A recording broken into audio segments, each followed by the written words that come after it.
Coach, new to Greenville, obviously, new to the scheme, new to the staff. What's your room philosophy, and how's that going to kind of play into practice and what you guys do? Yeah, so I got a good group of tight ends here. I came into a really good situation. Some older guys played a lot of ball, some younger guys with a lot of talent and everything. But what we do offensively, we look for some skilled guys, that can make plays in the slot receiver position, but also be physical enough in the run game.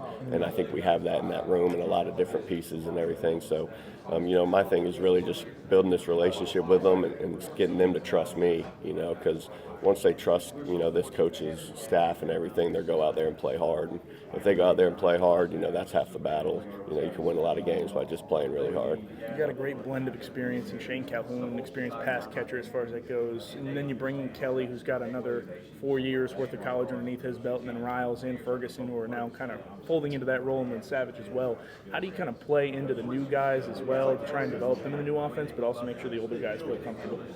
Yeah, I mean, that's kind of the challenge in every room, right? Is kind of making sure everybody is getting the reps that they need and the evaluation that they need, and all feeling comfortable. But all those guys in that room are so great. You got guys like Shane and Casey that have played so much ball where they can kind of guide those younger guys on, like, hey, this is the aiming point, this is the footwork you should take, or this happens on this play a lot and stuff. And then you got those young guys that have talent that are going to continue to push the older guys. The older guys can never feel like they own that spot because of how talented the young guys are. So it's a really good situation to be in because the ceiling will never stay there. It's going to keep getting pushed because of how talented the younger guys are, and then the younger guys can learn so much from those two guys that have played so much ball.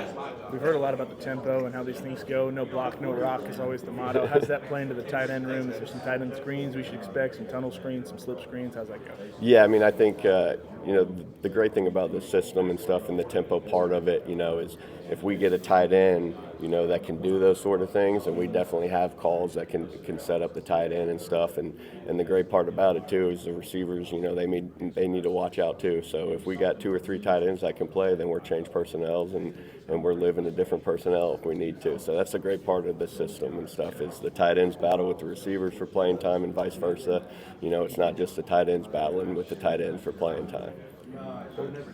Tight ends, a lot of times you've got your pass catching guys, you got your blocking guys, but with this tempo, it's going to be hard to sub. You don't want to give the defense that hard to sub. How is it important that these guys can be versatile and do everything? Oh, yeah, and what we do, they have to, just like you said, they got to go out in the slot receiver and make plays like a receiver does, and then the next play they got to get in the core and out of gap in the run game and work with the O-line so that we don't sub, and that's kind of what we look for, and I was fortunate enough that that's kind of what's already in this room and everything. We got those guys that they fit in the run game, they work well with the O-line, and they obviously have ability and catch radius and stuff out wide.